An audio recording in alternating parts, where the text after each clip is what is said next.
Everybody, मैं हूं वर्षा। स्वागत है आपका फिनोलॉजी टिकर में। आज हम बात करेंगे एसजेएस एंटरप्राइजेस के बारे में। हम इसका बिजनेस मॉडल देखेंगे, ये पैसे कैसे कमाते हैं, हम इनकी स्ट्रेंथ्स की बात करेंगे एंड ग्रोथ ड्राइवर्स, आगे इस कंपनी से हम क्या एक्सपेक्ट करते हैं हम उसकी बात करेंगे, फाइनेंशियल्स एंड वैल्यूएशन की भी बात करेंगे। तो चलिए शुरू करते हैं।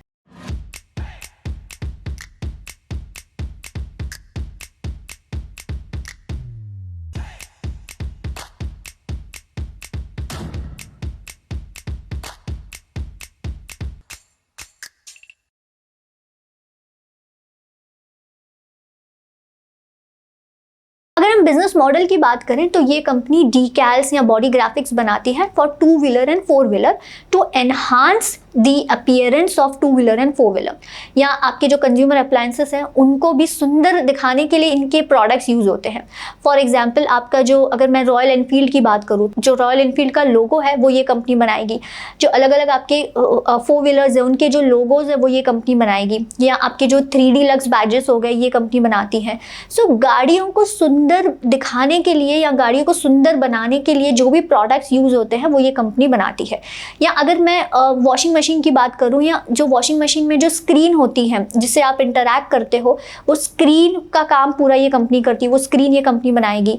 देन जो अलग अलग कंज्यूमर अप्लायंसेस आप यूज करते हो वहां पर जो भी स्क्रीन यूज होती है वो ये कंपनी बनाएगी। तो SJS Enterprises actually one of the leading players है जब डेकोरेटिव एस्थेटिक इंडस्ट्री की बात आती है, और ये कंपनी अपनी इंडस्ट्री से हमेशा ज्यादा ही ग्रो की है। तो अगर इनका बिजनेस मॉडल एक्चुअल में ये कंपनी करती क्या है, अगर हमको ये अच्छे से समझना है तो हम कुछ इमेजेस देखते हैं। जैसे फॉर एग्जांपल यहाँ पे आपको दिख रहा होगा जो मैंने 3D लक्स बैगेज की बात की थी, तो technically this is an example of batches जो एक्चुअली कंपनी बनाती है।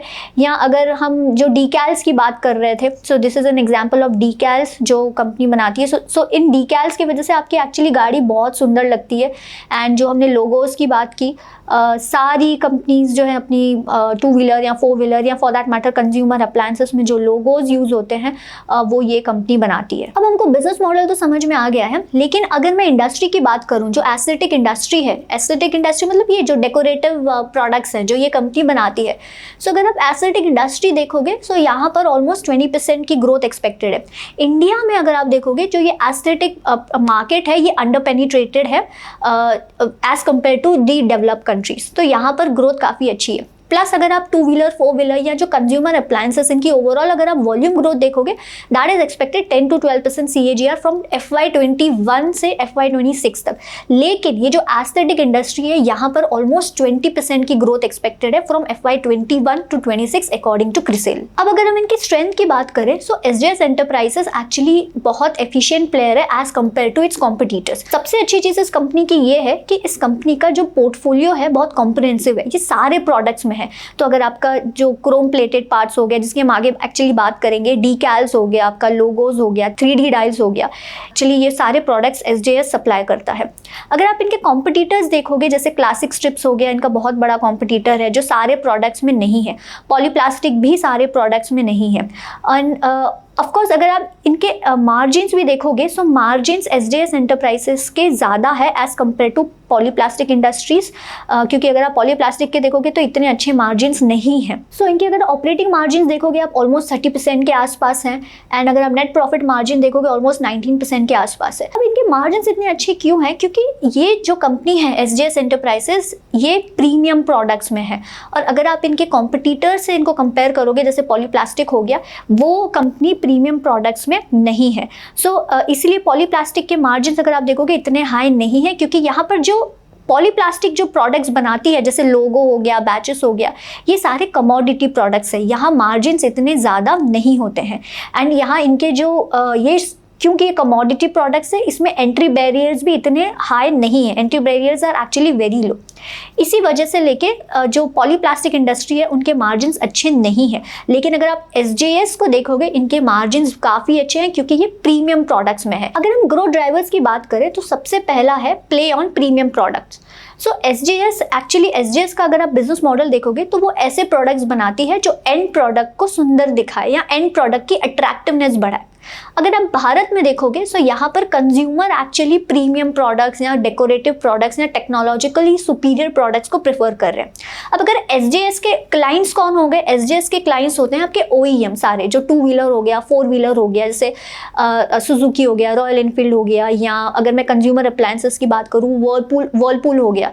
अब ये सारे जो कंपनीज हैं, जो ओईएम्स हैं, ये चाहते हैं कि इनका प्रोडक्ट जो है वो अट्रैक्टिव दिखे। सो इनके प्रोडक्ट में ये लोग डेकोरेटिव चीज़ें बढ़ाना चाहते हैं या एस्थेटिक चीज़ें बढ़ाना चाहते हैं ताकि इनका प्रोडक्ट अट्रैक्टिव दिखे, जिसकी वजह से कंज्यूमर अट्रैक्ट हो। क्योंकि कंज्यूमर, अगर आज आप देखोगे कोई भी आप गाड़ी लेने जाओ या कुछ आप खरीदने जाते हो, आप सिर्फ वैल्यू फॉर मनी वाली चीज़ें नहीं देखते हो, आप ये भी देखते हो कि वो चीज़ कितनी अच्छी दिख रही है, कितनी अट्रैक्टिव दिख रही है। This is actually driving this industry, जिसकी वजह से यहाँ पर ऑलमोस्ट 20% की ग्रोथ एक्सपेक्टेड है।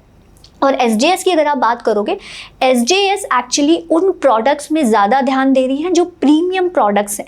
ठीक है, कोई भी प्रीमियम प्रोडक्ट की अगर मैं बात करूं, वहाँ पर एसजेएस एक्चुअली वो प्रोडक्ट सप्लाई कर रही है, जिसके वजह से इनके मार्जिन्स काफ़ी अच्छे हैं। अब आपको यहाँ दिख रहा होगा एक्चुअली जो इनके प्रीमियम प्रोडक्ट्स जो ये लोग आगे लेके आने वाले हैं, या जहाँ पर इनका एक्चुअली केपेक्स चल रहा है, दैट इज़ जो आपके क्रोम प्लेटेड पार्ट्स हो गए, या फिर IML हो गया, इन मोल्डिंग लेबलिंग जिसको बोला जाता है, या आपके जो डोम्स हो गए, या एल्यूमिनियम लोगोज हो गए, या लेंस मास्क असेंबली आपको दिख रहा होगा, स्पीडोमीटर, टच पैनल, ये सारे एक्चुअली प्रीमियम प्रोडक्ट्स हैं जिससे मार्जिन्स काफ़ी इनके स्टेबल रहेंगे। देन अगर मैं कार्स की बात करूँ, 4 व्हीलर की बात करूँ, तो यहाँ पे देखिए बॉडी ग्राफिक्स देखो, व्हील लोगो देखो यहाँ पर, या डीकैल्स अगर आप देखोगे, या फिर जो इनके क्रोम प्लेटिंग सॉल्यूशंस हो गए। सो जैसे इनके लेगेसी प्रोडक्ट्स जो ये एक्चुअली बनाते हैं, these are actually their legacy products. जो आपको दिख रहे हैं जो सारे ग्रीन कलर वाले हैं, दोज आर लेगेसी प्रोडक्ट्स। तो एयर वेंट हो गया, व्हील लोगो हो गया, ये बॉडी ग्राफिक्स आपको दिख रहा होगा। तो अगर मैं इनके फ्यूचर प्रोडक्ट्स की एक्चुअली बात करूँ, पहले तो जैसे ये सारे जो ग्रीन कलर में लिखा है, those are their legacy products, ठीक है, जिसकी हमने बात की। फ्यूल टैंक पैड्स हो गए या क्रोम प्लेटेड पार्ट्स हो गए। लेकिन जैसे एल्यूमिनेटेड लोगोज जो है, ये इनका फ्यूचर प्रोडक्ट्स है, जो प्रीमियम प्रोडक्ट्स की हम बात कर रहे थे। Speedometer, touch panel, again premium products जो फ्यूचर प्रोडक्ट्स है। IME की जो हमने बात की। देन अगर मैं यहाँ पर कार के इंटीरियर में बात करूँ, सो फ्यूचर प्रोडक्ट्स इनके क्या हो गए, जिसमें एक्चुअली ये लोग आ रहे हैं जो प्रीमियम प्रोडक्ट्स हैं। टच स्क्रीन आपका हो गया, इल्यूमिनेटेड लोगोज हो गए, या इंटीरियर हाइलाइटर हो गए, आपको इमेज में दिख रहा होगा, IME हो गया, इल्यूमिनेटेड स्कफ प्लेट्स हो गए, ये सारे इनके फ्यूचर प्रोडक्ट्स है। देन अगर मैं कंज्यूमर अप्लायंसेस की बात करूँ, देन अगेन सी यहाँ पर टच स्क्रीन हो गया। देन आपके इन मोल्ड इलेक्ट्रॉनिक्स, IML जिसकी हम बात करते हैं, वो सारे प्रोडक्ट्स हो गए। या प्रिंटेड इलेक्ट्रॉनिक्स की जैसे आपको इमेज में दिख रहा होगा, जो हीटर में यहाँ पर दिख रहा है। सो ये सारे इनके सारे फ्यूचर प्रोडक्ट्स है which will actually drive the margins. और इनके अगर मैं जैसे मैंने कहा कि कॉम्पिटिटर्स के हिसाब से, कॉम्पिटिटर्स ये सारे प्रोडक्ट्स में है ही नहीं, इन सारे प्रीमियम प्रोडक्ट्स में नहीं है, जिसके वो सारे कॉम्पिटिटर्स कमोडिटी प्रोडक्ट्स में है, जिसमें मार्जिन्स इतने ज़्यादा नहीं होते। नेक्स्ट ग्रोथ ड्राइवर है इनका एक्सपोर्ट्स। तो ये लोग एक्सपोर्ट्स में काफ़ी एग्रेसिव हो रहे हैं। इवन इनका टारगेट है FY26 तक इनको पूरे रेवेन्यू में इनको चाहिए कि इनका कॉन्ट्रीब्यूशन एक्सपोर्ट से ऑलमोस्ट 25% आए। FY19 में जो 10% कॉन्ट्रीब्यूट करता था एक्सपोर्ट इनके रेवेन्यू में, FY21 में वो 16% कॉन्ट्रीब्यूट करता है। सो एक्सपोर्ट्स में लोग काफ़ी एग्रेसिव हो रहे हैं, और क्योंकि एक्सपोर्ट्स में ये लोग एग्रेसिव हो रहे हैं, यहाँ पे मार्जिन्स भी आपको स्टेबलाइज दिखेंगे। प्लस अगर आप देखोगे, क्योंकि ये जो इंडस्ट्री है ये लेबर इंटेंसिव इंडस्ट्री है, सो यहाँ पर India actually is at a sweet spot as compare to developed countries. क्योंकि यहाँ पर क्योंकि ये लेबर इंटेंसिव इंडस्ट्री है, तो इंडिया को यहाँ पर काफ़ी फ़ायदा होता है, कॉस्ट कॉम्पिटिटिव एडवांटेज का फ़ायदा होता है as compare to developed countries when it comes to labour. Company ने रिसेंटली एक्सोटिक लिमिटेड को एक्चुअली एक्वायर किया था, which is into chrome plated business. तो क्रोम प्लेटेड पार्ट्स जो हमने इमेज में देखा था, जो ये लोग एक्चुअली इस बिजनेस में आ चुके हैं। सो ये जो है ये अगेन प्रीमियम प्रोडक्ट है, और एक्सोटिक लिमिटेड का काफ़ी अच्छा एक्सपीरियंस है when it comes to chrome plated parts, तो इस कंपनी को काफ़ी फ़ायदा हुआ। अब सबसे इंपॉर्टेंट स्लाइड जो हमने बात की थी, जो इनके फ्यूचर प्रोडक्ट्स है। सो जैसे यहाँ पर ये लोग ऑलरेडी इनके क्लाइंट्स के साथ डिस्कशन चल रहा है फॉर द फ्यूचर प्रोडक्ट्स, जो हमने इनके स्लाइड्स में देखा था। सो जैसे ये लोग काफ़ी फेमस ब्रांड से इनके एक्चुअली डिस्कशन चल रहे हैं, जैसे XUV 700 हो गया, या टाटा नेक्सॉन हो गया। किया। सो ये सारे जो न्यू जनरेशन व्हीकल्स हैं इनके पास अगर आप देखोगे लार्जर एंड लार्जर डिस्प्लेज हैं, और SJS का अगर आप देखोगे स्ट्रॉन्ग रिलेशनशिप है विद कस्टमर्स, एंड इन लोग की ऑलरेडी डिस्कशन चल रहे हैं फॉर दिस फ्यूचर प्रोडक्ट्स। अब सबसे इंपॉर्टेंट चीज़, इनका जो कंटेंट पर व्हीकल जो इंक्रीज होने वाला है, now this is very important. आज अगर इनकी पर किट वैल्यू फॉर एग्जाम्पल मैं अज्यूम करूँ 2000 के आसपास होगी, 1500 टू 2000 के आसपास पर व्हीकल होगी, सो ये डबल हो सकती है क्योंकि न्यू टेक्नोलॉजीज, न्यू प्रोडक्ट्स की वजह से, प्रीमियम प्रोडक्ट्स की वजह से। सो कंटेंट पर व्हीकल यहाँ से डबलिंग की बात चल रही है। So this will actually help in margins also, and जिसके वजह से यहाँ पर ग्रोथ प्रॉस्पेक्ट्स अगर मैं देखूँ इस कंपनी में बहुत ज़्यादा है। और यहाँ पर लोकलाइजेशन की भी बात चल रही है। तो जैसे मैं लोकलाइजेशन की बात कर रही थी, सो जैसे ये लोग जो डायल्स है ये बहुत सारे कस्टमर्स को सप्लाई करते हैं। सो डायल लोकलाइजेशन या डिस्प्ले लोकलाइजेशन की जब बात आती है, जैसे ही वॉल्यूम्स पिकअप होंगे OEMs will be actually under pressure to localise, ठीक है। और जैसे ही ये होता है that is where the inflection point will happen, और ये ग्रोथ एकदम रैपिडली होगी। सो जैसे ये लोग महिंद्रा के काफ़ी सारे न्यू मॉडल्स को सप्लाई करते हैं, XUV 700 हो गया, या जो स्कॉर्पियो एन हो गया, नेक्सॉन EV हो गया, टियागो EV हो गया, ये सारे जो इलेक्ट्रिक व्हीकल्स हो गए महिंद्रा के, दूसरे सारे पार्ट सप्लाई करते हैं।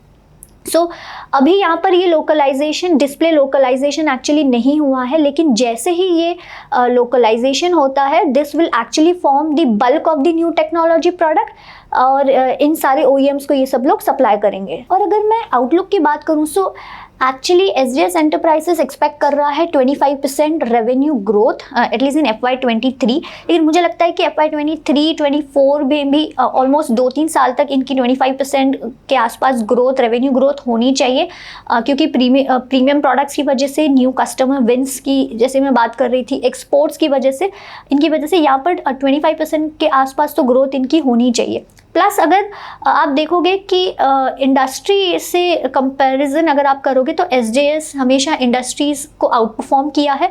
This is actually a very good thing. And यहाँ पे अगर आप देखोगे तो SJS ने एटलीस्ट कुछ क्वार्टर्स में इंडस्ट्री को आउट परफॉर्म किया है, ऑटो इंडस्ट्री को।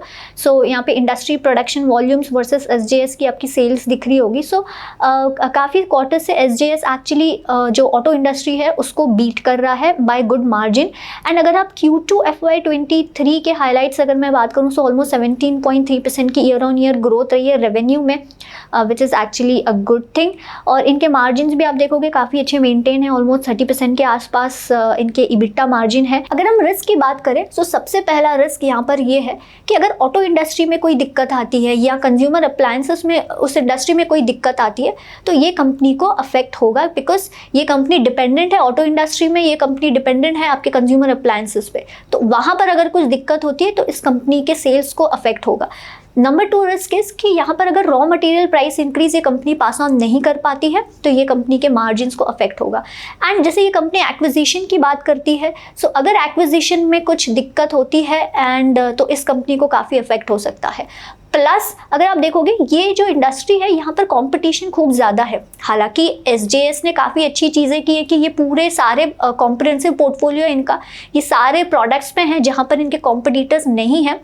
एंड यहाँ पर ये भी चीज़ होती है कि जैसे मान लो अगर मैं कोई OEM हूँ तो मुझे चाहिए कि मेरा जो ये एस्थेटिक प्रोडक्ट वाला सप्लायर है वो मुझे सारे प्रोडक्ट सप्लाई करे। मुझे 5-6 सप्लायर्स या 3-4 सप्लायर्स का झंझट नहीं चाहिए होता है, मुझे एक सप्लायर चाहिए जो सारे प्रोडक्ट्स मुझे ये सप्लाई करे। सो SJS उस स्पॉट पे है क्योंकि SJS के पास सारे प्रोडक्ट्स है जो OEM को चाहिए उसके प्रोडक्ट को, उसके एंड प्रोडक्ट को अट्रैक्टिव बनाने के लिए। वो सारे प्रोडक्ट्स SJS के पास है जो इनके कंपटीशन के पास नहीं है।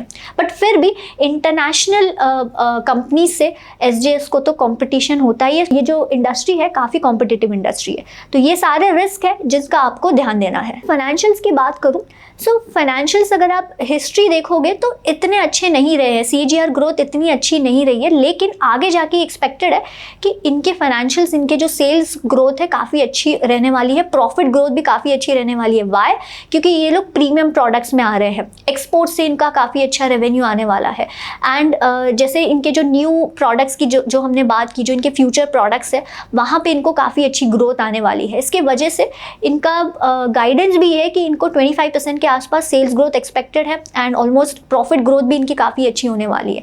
अगर ऐसा होता है सो इस वैल्यूएशन पे मुझे ये कंपनी ठीक लगती है, मतलब मुझे ठीक ठाक इस कंपनी का वैल्यूएशन लगता है। लेकिन यहाँ पर एक चीज़ आपको ये भी ध्यान देनी है, क्योंकि ये न्यू आईपीओ है, तो यहाँ पर क्या मैनेजमेंट एग्जीक्यूशन कैसा रहेगा, we don't know, we don't have history कि कंपनी ने जो गाइडेंस दी है, क्या कंपनी जो हम बोलते हैं मैनेजमेंट वॉक द टॉक कर रही है कि नहीं, ये हमें पता नहीं है, क्योंकि हमारे पास कोई हिस्ट्री नहीं है कि कंपनी ने XYZ गाइडेंस दिया है और कंपनी ने उस गाइडेंस को पूरा किया है। We don't have history because ये न्यू IPO है।